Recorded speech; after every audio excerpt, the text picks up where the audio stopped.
Eh bien, on va pouvoir commencer. Bonjour à toutes et tous. Ravi de vous accueillir ce matin pour ce webinaire, ce 30 minutes pour comprendre l'assurance préfinancement export, animé par Sabine Launay, déléguée internationale chez BPI. Bonjour Sabine. Bonjour, chargé d'affaires.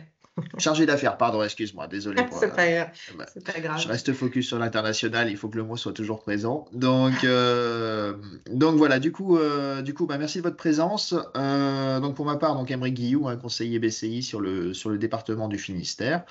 Deux petites choses. Au niveau des informations à vous communiquer concernant l'actualité de BCI, je relèverai surtout la date de l'Open de l'International, qui aura lieu pour sa 13e édition le 23 juin à Brest, au Quartz. Donc, vous pouvez d'ores et déjà noter la date dans votre agenda si ce n'est pas déjà fait. D'un point de vue organisation, pour ce webinaire ce matin, qui est un webinaire de 30 minutes, je vous invite à poser vos questions au fil de l'eau, sur l'onglet questions-réponses Q&R qui se trouve en haut de votre écran. Et puis la présentation étant répartie en 3-4 sous-parties, Sabine essaiera d'y répondre au fur et à mesure. À la limite, je prendrai la parole sur les questions et puis tu pourras répondre au fil de l'eau de façon à ce qu'on ne perde pas justement le fil conducteur des questions posées. Ok. Merci, Emeric. Eh ben super, Sabine, je t'en prie, je te laisse la parole. Vas-y. Bonjour, je suis Sabine Launay, chargée d'affaires internationales chez BPI France. J'accompagne les entreprises exportatrices d'Ille-et-Vilaine et des Côtes-d'Armor. Et ma collègue Lydie Kernéis est déléguée. Elle accompagne les entreprises du Finistère et du Morbihan. Voilà, je suis là aujourd'hui pour vous parler d'un des dispositifs dont l'État nous a confié la gestion, qui est l'assurance préfinancement export. Alors, je vais bouger ma slide.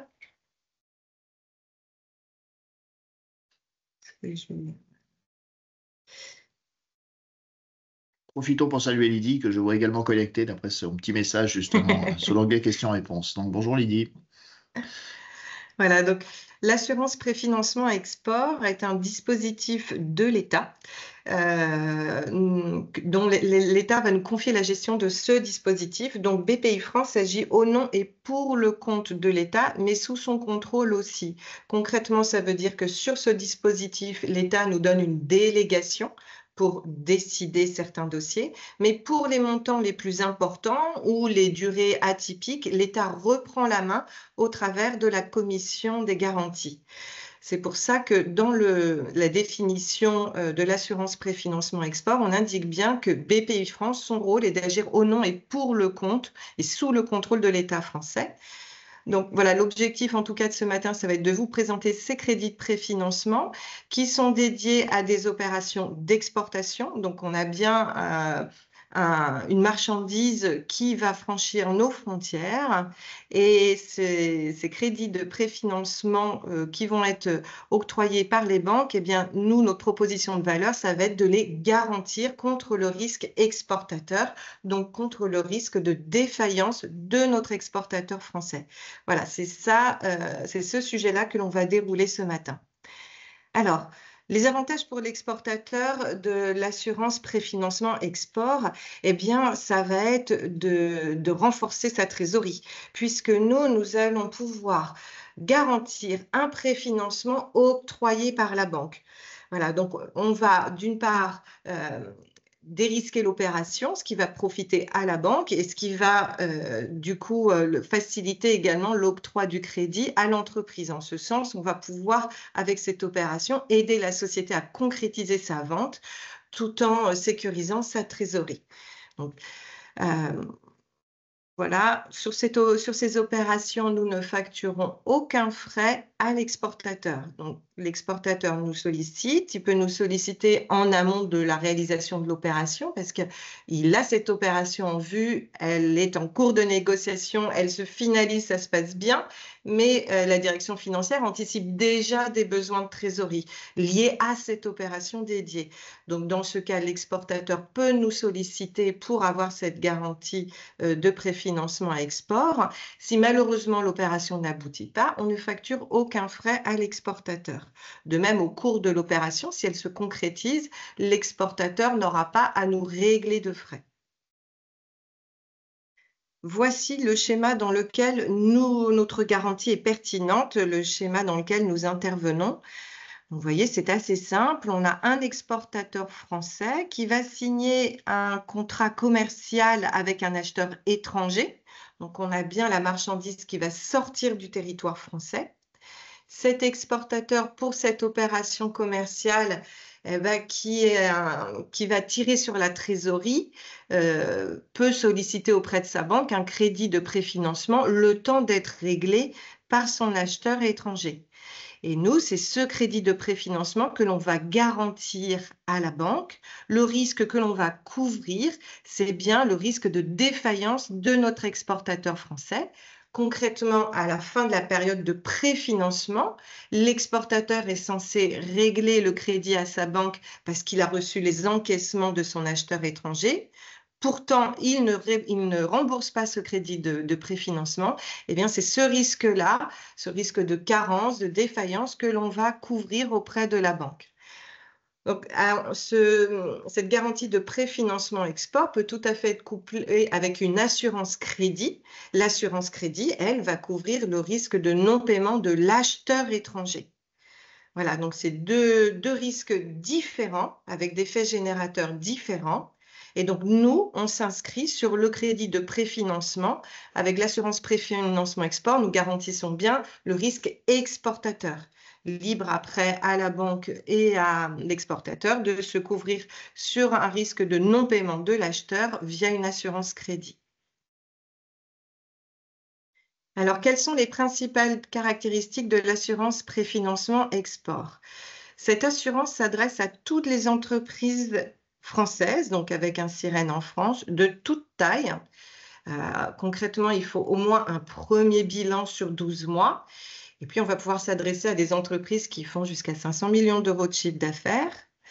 On s'adresse à tout secteur d'activité. Il y a néanmoins deux limites.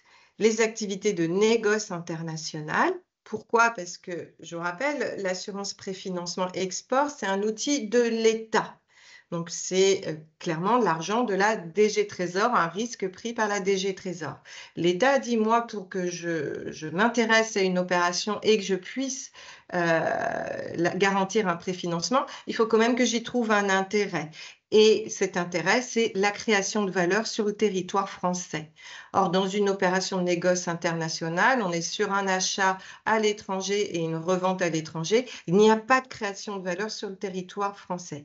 C'est pour cette raison que cette activité est exclue de l'assurance préfinancement export. Et puis, de manière plus récente, ont également été exclues les activités liées aux énergies fossiles.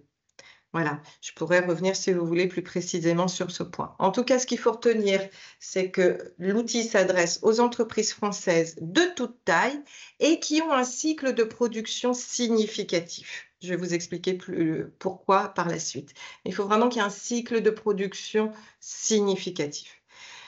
Les opérations commerciales, on en a parlé, on est bien sur des ventes de biens ou de services de la France vers l'étranger, qui doivent inclure une part française d'au moins 20%.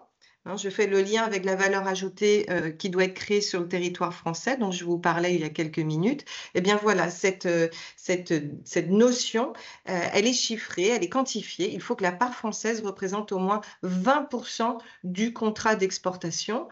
Dedans, on va inclure les salaires des personnes qui vont être dédiées à la réalisation de l'opération, les achats de produits français, le transport s'il est réalisé par une société française, par exemple. Donc, c'est quand même un seuil assez facile à atteindre. Tous les pays, l'exportation peut se faire dans tous les pays, sauf ceux interdits par l'État français.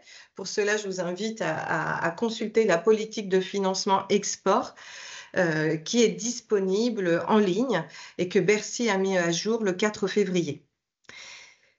Les crédits de préfinancement éligibles. Alors, le crédit de préfinancement, il va être mis en place par la banque. Elle va le faire en euros. En tout cas, nous, c'est cette devise-là que l'on demande. Il faut que ce crédit de préfinancement soit dédié à une opération commerciale. Donc, il faut vraiment on est en mode projet. Il faut que ce crédit de préfinancement soit spécifique à une vente et qu'il inclue une période d'exécution ou un cycle de production significatif, c'est-à-dire un besoin de trésorerie lié à la fabrication qui soit sur une durée supérieure à 3 mois. En deçà, je pense que cet outil est pas pertinent et qu'il vaut mieux, continuer à travailler avec d'autres outils bancaires, plus classiques.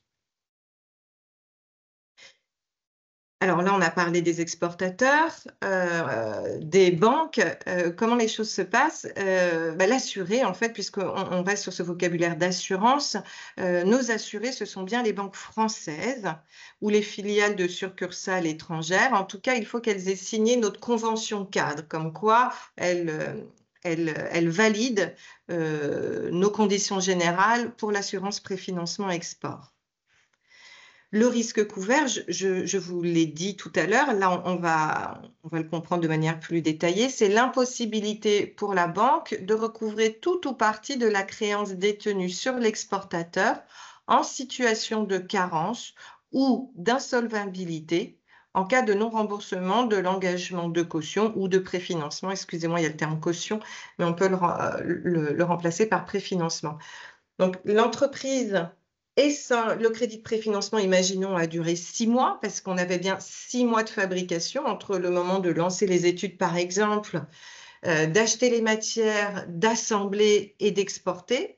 Donc, on avait un préfinancement de 6 mois avec un règlement à 60% à la fin de cette période de 6 mois. L'exportateur est censé rembourser son crédit de préfinancement. Il ne le fait pas. Donc, c'est on va parler de cas de carence. Dans ce cas, on va indemniser la banque au bout de 3 mois. Et puis, parfois, le risque était tellement important sur cet exportateur qu'il est en cessation des paiements.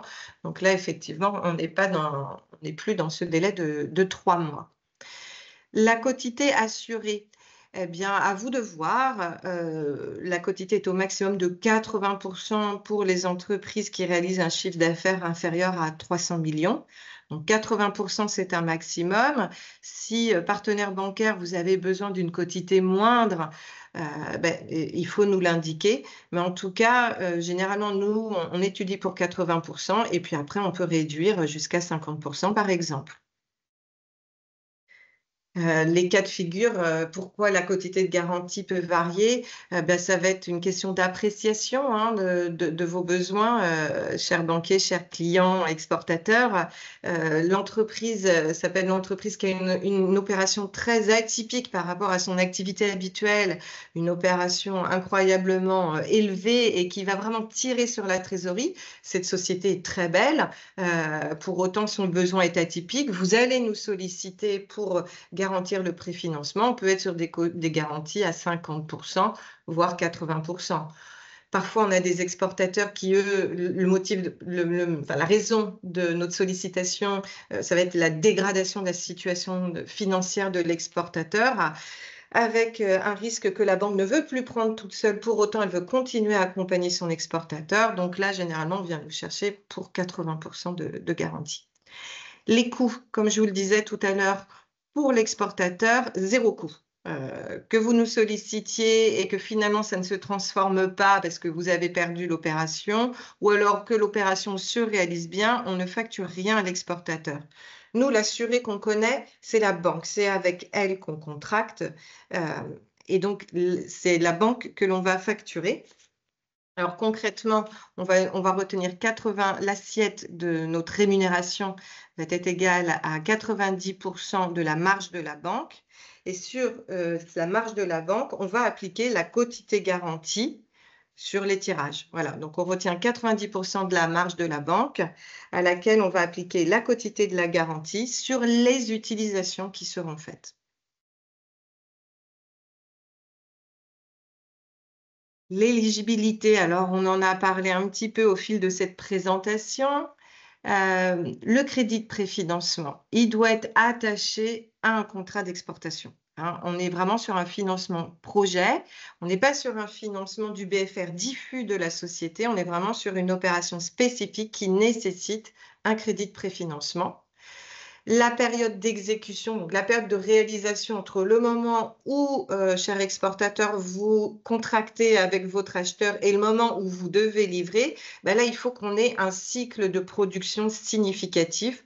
En deçà de 3 mois, je ne pense pas que notre solution soit la plus pertinente. En revanche, on peut vous accompagner sur des durées supérieures à 3 mois, évidemment, voire des périodes, des durées de 12 mois, voire plus.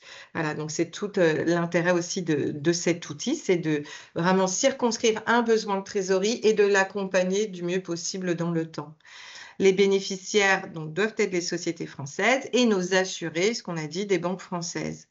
Ne sont pas éligibles les activités de négoce international et celles portant sur l'exportation d'hydrocarbures, donc gaz, pétrole, les énergies fossiles en général. Il faut que le pays ne soit pas interdit par l'État français. En fait, il y a peu de pays rouges, hein. Je vous invite vraiment à consulter la politique de financement export. C'est diffusée par Bercy. C'est un planisphère avec le code Rousseau. Vous avez les pays en vert, les pays en orange et les pays en rouge. Eh bien, les pays interdits sont les pays rouges. Donc, dedans, vous allez pouvoir avoir, par exemple, la Russie, le Venezuela, le Zimbabwe, l'Afghanistan. On ne finance pas ce que je vous disais du BFR diffus. Hein, il faut vraiment que le besoin soit lié à une opération de vente. Et les crédits, ça c'est important de l'avoir en tête, nos crédits de préfinancement financent vraiment une période d'exécution. On n'est pas là pour financer du délai de paiement client. Ça, c'est une autre problématique. Ce n'est pas celle que l'on couvre avec l'assurance préfinancement export. On reste vraiment sur la durée d'exécution. Et on ne fait pas les opérations en groupement. Je reviens juste, il y a une ligne sur les besoins de trésorerie d'une filiale étrangère.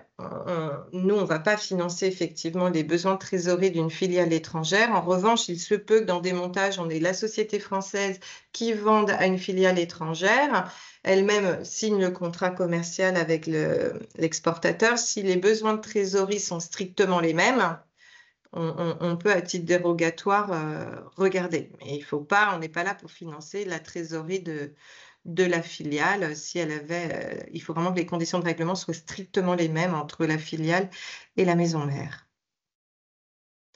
Alors concrètement, comment ça se passe? Eh bien, c'est au bénéficiaire, c'est-à-dire à l'exportateur, d'engager la démarche vis-à-vis de BPI France. C'est lui qui a l'initiative de nous solliciter.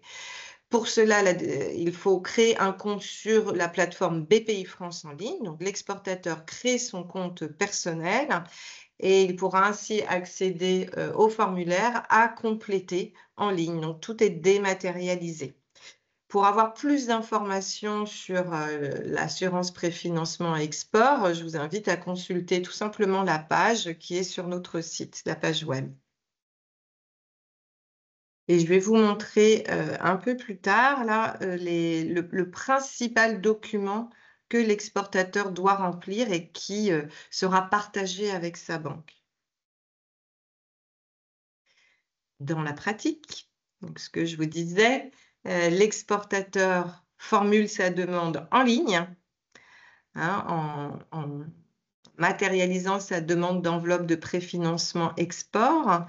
Il va nous fournir pour cela ses prévisions de trésorerie. Donc, je vais vous montrer tout à l'heure le tableau que l'on utilise. C'est vraiment le principal effort qu'on vous demandera, c'est de coucher par écrit votre besoin de trésorerie. À partir de là, une fois que la demande est formalisée en ligne, nous allons la recevoir et l'instruire. Alors, c'est une équipe dédiée à Paris qui s'en occupe. Nous allons instruire la demande, soit on a délégation et dans ce cas, on décide au fil de l'eau, soit la décision relève de la commission des garanties et donc là, ce sera une décision interministérielle. Une fois qu'on a un accord, on le notifie à l'exportateur qui va ensuite nous indiquer qui va être l'assuré. Puisque là, on a jusqu'ici communiqué avec l'exportateur. Maintenant, on a besoin de connaître quelle est la banque qui va bénéficier de cette assurance. Donc, l'exportateur va compléter une demande d'agrément. Il va l'adresser à la banque avec laquelle il souhaite initier ce crédit de préfinancement. on reçoit cette demande d'agrément donc co-signée par l'exportateur et la banque. Ainsi, nous identifions bien la banque et nous allons pouvoir poursuivre les échanges avec elle. Et là, ce que la banque aura à faire, c'est une fois que le crédit de préfinancement est mis en place, tous les mois, elle nous déclarera les utilisations qui sont faites. Et ce qui nous permettra de calculer la prime correspondante.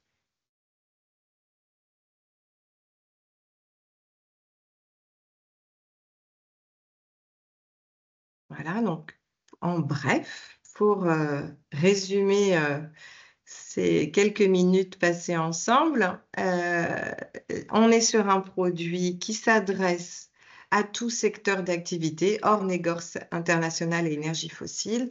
Moi, je resserrerai un peu plus les choses en disant que dans les faits, ce sont les entreprises industrielles qui nous sollicitent ou des bureaux d'études qui vont vendre des infrastructures à l'étranger. On est plutôt sur ces typologies-là. On est vraiment sur des gens qui vont faire du sur-mesure. Je pense que c'est le mot-clé. C'est j'ai un acheteur, je vais faire du sur-mesure pour lui. Cette réponse sur mesure nécessite un cycle de production assez long, supérieur à 3 mois, qui va engendrer des besoins de trésorerie parce que je vais devoir engager des dépenses avant d'être payé. Et pour cette raison, je sollicite l'assurance préfinancement export. Comme je vous le disais, on s'adresse à toute taille d'entreprise, de la TPE à la grande entreprise. Le montant minimum pour nous solliciter, je dirais que c'est 50 000 €. Hein, c'est un préfinancement inférieur à 50 000 €. Ouais, ça paraît vraiment trop petit. Mais vous voyez, malgré tout, en mettant ce seuil très bas, on touche, je pense, nombre d'entreprises. La taille de vos marchés, là, en fait, on peut vraiment porter des encours très importants et prendre du risque avec cet outil, cher partenaire bancaire. Peu importe le mode d'obtention des marchés, que ce soit un appel d'offres public, que ce soit du privé, du gré à gré. L'avancement des projets, idéalement, il vaut mieux nous solliciter quand vous êtes en période de négociation, c'est-à-dire que le contrat n'est pas encore signé. Néanmoins, si vous pouvez nous solliciter après, quand le contrat est signé et que le cycle de production n'est pas encore engagé ou pour l'essentiel, il est à venir, quoi. La maturité, écoutez, on s'adresse aux primo-exportateurs comme aux entreprises confirmées. Et comme je vous le disais, il n'y a pas de coût pour l'exportateur. Je voulais vous montrer quelques exemples de tableaux Excel et d'opérations éligibles ou non éligibles. J'espère que vous le voyez bien. En tout cas, il est disponible dans les documents sur le site de BPI France. Ici, c'est le document que l'exportateur doit remplir. C'est ce format-là qu'on lui demande de compléter. Donc, dans ce plan de trésorerie, l'exportateur renseigne si le contrat est signé ou s'il est toujours en négociation, le montant de l'opération de vente, la date de signature ferme ou prévisionnelle, l'identité de l'acheteur, le pays de destination finale. Parfois, on a des opérations où l'acheteur va être, par exemple, roumain et la livraison se fait en Espagne. Voilà, on peut avoir cette déconnexion. Donc, c'est pour ça qu'on vous demande de bien nous préciser ces choses. L'objet de l'opération, évidemment, qu'est-ce que vous vendez? Est-ce que c'est des études plus une infrastructure, une vente d'une machine-outil? En l'occurrence, on est sur une vente de machine d'impression de découpe de carton ondulé. La part française, c'est un critère d'éligibilité. Je vous rappelle qu'elle doit être au minimum de 20% de l'opération. Et la durée d'exécution, la durée de réalisation du contrat. Donc là, dans l'exemple, on voit que dans les encaissements, la société va percevoir un acompte à la commande, puis elle va facturer 30% lorsque la machine sera terminée à la réception usine, 30% à la fin de son installation, en l'occurrence aux États-Unis, et enfin 10% qui seront payés 30 jours après la mise en production de la machine. Donc là, on voit bien les jalons de règlement que la société va percevoir. Et puis, on voit ensuite les dépenses. On va comparer les recettes aux dépenses. Donc là, dans les dépenses, on est sur la même logique. Mensuellement, la société renseigne les dépenses prévisionnelles qui vont porter sur des frais d'études et de conception, de l'achat de fournitures, la main-d'œuvre dédiée à l'opération, la sous-traitance également, et puis les coûts de transport. Donc là, la société, elle a bien enregistré mensuellement ses encaissements et ses décaissements, ce qui nous permet de vraiment visualiser les pics de trésorerie. Et nous, c'est ce pic de trésorerie-là qui va nous intéresser, puisqu'on sait que c'est l'exposition maximum de risque l'exposition maximum en risque sur cette opération. Donc là, on voit bien la durée de l'opération, on est sur 12 mois, et son pic de trésorerie qui est en rouge. À l'inverse, une opération inéligible. Alors, cette opération-là, donc, elle est sur un montant d'opération de 2 millions. On est bien sur une fourniture d'équipement en Allemagne, donc on est bien sur un flux d'exportation. J'ai bien une part française supérieure à 20%, 40%. La société m'indique une durée d'exécution de 12 mois. Donc, quand je regarde précisément son tableau, je constate en fait que quand je regarde les décaissements, l'exécution, elle se réalise sur 2 mois. En revanche, les règlements, eux, sont effectués bien plus longtemps après l'exécution, la réalisation des machines. Il y a deux encaissements, pardon, qui se font 6 mois plus tard.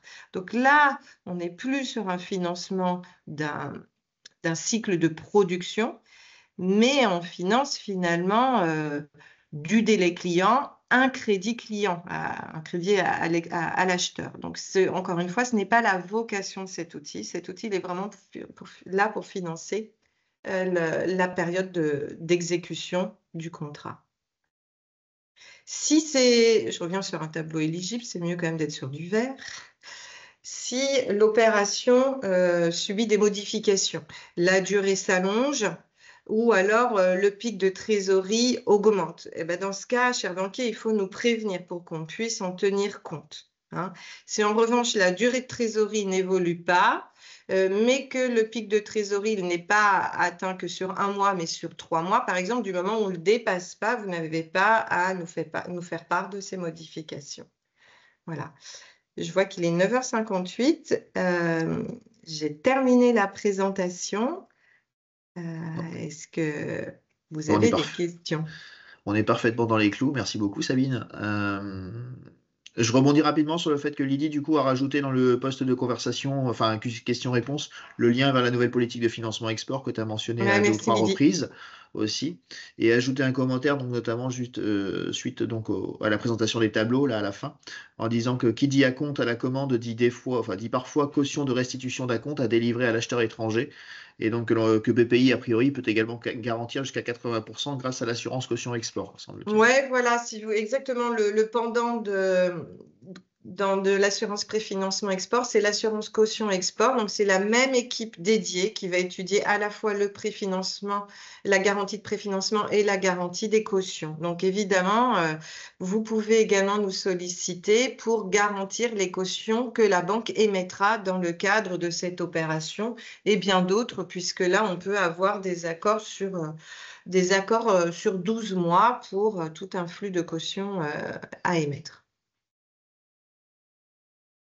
Voilà. Alors du coup, y a-t-il quelques questions que vous souhaiteriez poser? N'hésitez pas dans l'onglet questions-réponses. On peut encore s'accorder quelques minutes, si c'est le cas.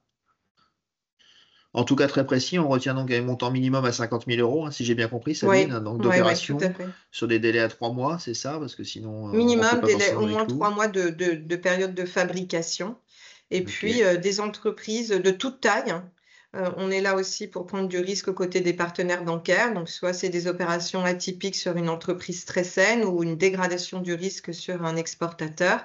Donc, entreprise de toute taille, plutôt industrie, parce que c'est là où on a des besoins, hein, des besoins sur mesure ou des bureaux d'ingénierie, voilà, qui vont faire des études et vendre une infra, par exemple. Ok, parfait. Bah, du coup, un nouveau commentaire de Lydie qui dit: Nous sommes là pour dérisquer au maximum les opérations d'exportation aux côtés des banquiers de flux. Oui.